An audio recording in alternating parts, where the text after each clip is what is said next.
1874. Berlin. A German scholar named Georg Ebers was sitting in his study, holding a piece of ancient papyrus, and his hands would not stop shaking. Not because it was fragile, not because it was old, but because of what was written inside. What he was holding was not just a document, it was the world's oldest known medical textbook, written in 1550 BC, but the knowledge inside it traced back thousands of years before that, to a time when the most powerful civilization on Earth was not treating medicine as a mystery. They were treating it as a science.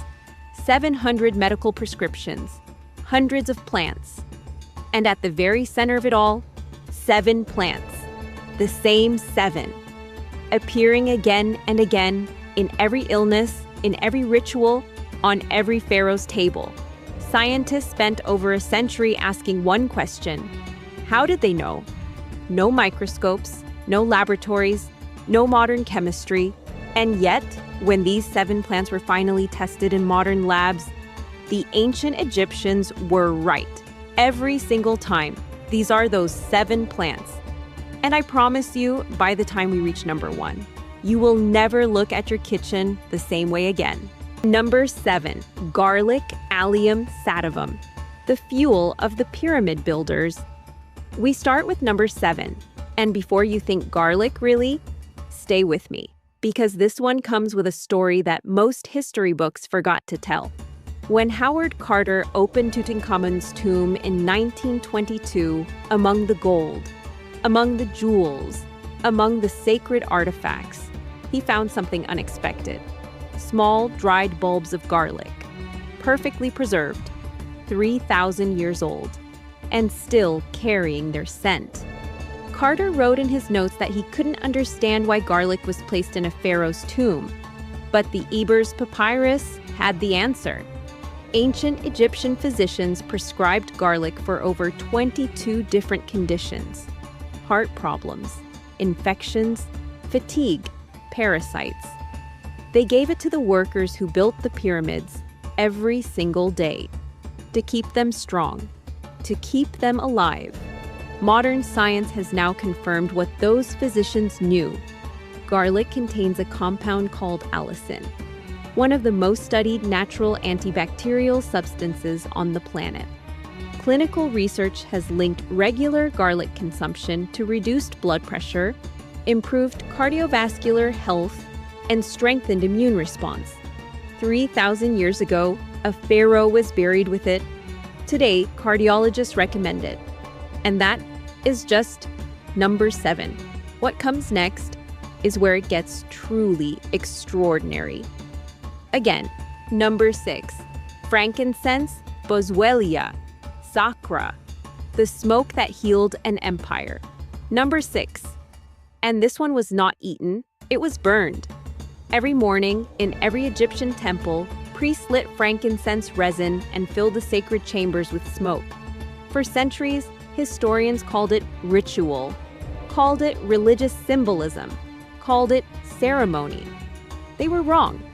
The Ebers Papyrus records frankincense as a treatment for throat infections, skin conditions, and, most remarkably, what ancient physicians described as inflammation of the joints. Modern researchers have now isolated the active compounds in frankincense resin, called boswellic acids, and clinical studies are investigating their powerful anti-inflammatory properties, specifically in conditions like osteoarthritis, asthma, and bowel inflammation. Ancient Egyptian priests were burning an anti-inflammatory compound in their lungs every single morning, and they didn't even know why it worked. They just knew that it did. If number 6 already has you questioning everything you thought you knew about ancient medicine, wait until you hear what number 5 was used for. Because this one was found not just in tombs, it was found on the skin of mummies themselves. Number 5, aloe vera allobarbadensis, the plant of immortality. Number 5, the Egyptians had a name for this plant. They called it the plant of immortality, and they meant it. Aloe vera appears in the Ebers Papyrus as a treatment for burns, skin infections, and digestive problems. But here's what makes this truly remarkable. When scientists began unwrapping and examining ancient Egyptian mummies, they found traces of aloe vera gel on the preserved skin. 3,000 years later, still detectable, still present. The Egyptians were using aloe vera as part of their embalming process, not just to preserve the dead, but because they believed its healing properties extended beyond life itself. Cleopatra, history's most famous Egyptian queen, is documented to have used aloe vera as part of her daily skincare routine. Modern research has now identified over 75 active compounds in aloe vera gel. Vitamins, minerals, enzymes, and amino acids that support wound healing, reduce inflammation, and protect the skin barrier, a plant the Egyptians called immortal. Science is still discovering why, but nothing, absolutely nothing, could have prepared me for what number 4 was used for. Because this one wasn't just medicine. This one was power. Number 4, fenugreek. Trigonella, Phonum graecum, the secret of the Pharaoh's strength.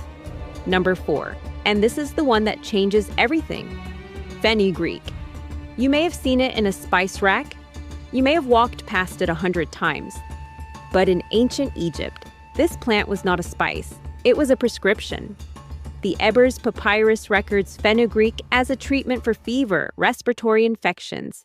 And here is where it gets remarkable. For what ancient physicians described as weakness of the body and loss of strength. Modern science has now found why. Fenugreek contains compounds called steroidal saponins, natural substances that studies suggest may support testosterone levels, muscle recovery, and blood sugar regulation. Some clinical research has examined fenugreek's potential effects on insulin sensitivity, making it one of the most studied plants in modern diabetes research. The strongest men in ancient Egypt, the soldiers, the builders, the pharaohs themselves, were consuming a plant that modern endocrinologists are now studying for hormonal health. They didn't call it a supplement. They called it medicine. And if you think that's hard to believe, number 3 will leave you completely speechless, because this plant was not just used for healing. It was used to cheat death itself. Number 3, myrrh, Commiphora, myrrh, the resin that conquered death.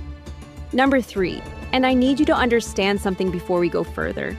The ancient Egyptians were obsessed with one thing above everything else. Not gold, not power, not conquest, preservation. They wanted to live forever, and in their pursuit of immortality, one plant stood above all others: myrrh, a dark red resin that flows from the bark of the Commiphora tree like dried blood. The Ebers Papyrus records myrrh as one of the most powerful healing substances known to Egyptian medicine, used for wound treatment, oral health, and purification of the body. But the most extraordinary use of myrrh was discovered not in a papyrus, but in the mummies themselves. When scientists analyzed the embalming compounds used to preserve Egyptian mummies for thousands of years, myrrh was at the center of the formula. Modern research has now confirmed what the embalmers knew. Myrrh contains compounds with powerful antimicrobial and antifungal properties. Studies suggest it may be effective against certain bacteria strains that are resistant to conventional treatment. The Egyptians used it to preserve their dead for eternity. Modern medicine is studying it to fight infections that antibiotics cannot touch. And just when you think this story cannot get any more extraordinary, number 2 will prove you wrong.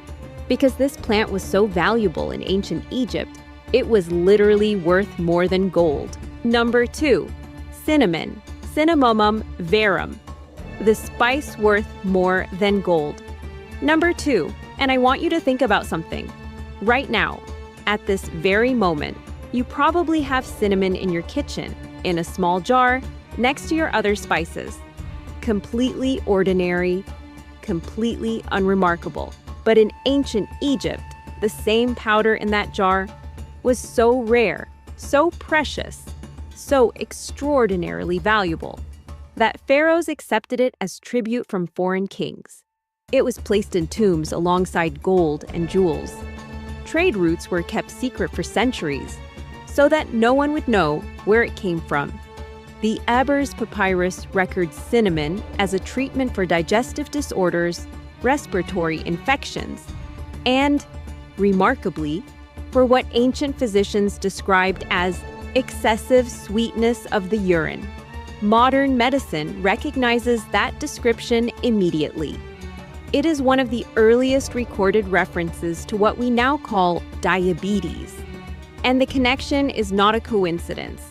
Cinnamon contains compounds called cinnamaldehyde, which modern clinical studies are actively investigating for their potential effects on blood sugar regulation and insulin sensitivity.